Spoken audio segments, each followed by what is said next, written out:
जनसंवाद न्यूज, सत्य आणि विश्वासाची बातमी। अंबरनाथच्या प्रसिद्ध रेडिओलॉजिस्ट डॉक्टर किरण शिंदे यांना त्यांच्या पतीने खलबत्त्याने डोक्यात जीवघेणी मारहाण केली। यानंतर किरण शिंदे यांना बदलापूरच्या खाजगी हॉस्पिटलमध्ये दाखल करण्यात आलं असून त्यांच्या पती विरोधात गुन्हा दाखल करण्याची प्रक्रिया सुरू करण्यात आली।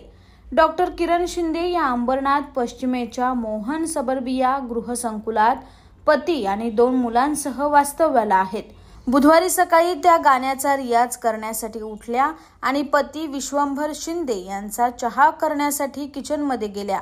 मात्र त्याच वेळी विश्वंभर शिंदे यांनी त्यांच्यात सुरू असलेल्या कौटुंबिक वादातून किचनमध्ये येऊन किरण शिंदे यांचा गळा पकडत त्यांच्या डोक्यात खलबत्त्याने जीवघेणी मारहाण केल्याचा आरोप किरण शिंदे यांनी केलाय।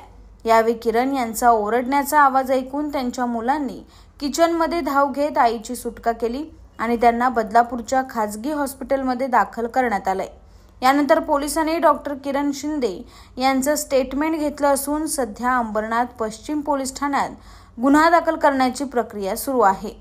या मारहाणीत माझा जीवही जाऊ शकला असता, त्यामुळे माझ्या पतीविरोधात माझी तक्रार असून त्यांच्यावर गुन्हा दाखल करून पोलिसांनी त्याला अटक करावी अशी मागणी यानंतर जखमी डॉक्टर किरण शिंदे यांनी केली आहे।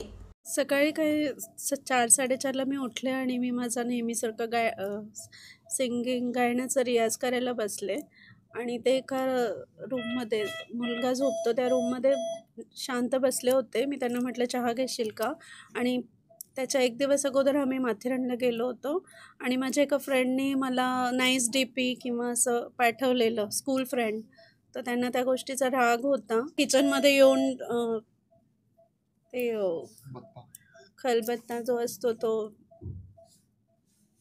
त्याच्याने लोखंडी याच्याने मारहाण करायला मला ढकललं, गळा दाबला आणि त्या खलबत्त्याने डोक्याला जोरजोरात मारायला सुरुवात केली। मी जोरजोरात ओरडायला लागली तेव्हा मुलं जागे होऊन आले आणि त्यांनी मला वाचवण्याचा प्रयत्न केला, पण तरी तो कंटिन्यूस मारत होता आणि माझ्या डोक्यातून रक्त निघायला लागलं आणि पूर्ण गाऊन, त्याचं टी-शर्ट सगळं काही रक्ताने माखलं। कायदेशीर त्याच्यावर कारवाई करण्यात यावी आणि त्याला अटक करण्यात यावी, कारण मी हे बऱ्याचदा सहन केले, 2 NC पण केले आहेत, पण कधीच मी परत नॉर्मल मुलांसाठी आपण फॅमिली परत एकत्र राहतोय, आम्ही ॲडजस्ट करते, मी कॉम्प्रोमाइज, पण ह्यावेळेस ते इतकं जास्त होतं की कदाचित माझा जीव पण गेला असता जर मुलं सकाळी उठले नसते आणि मला वाचवलं नसतं तर।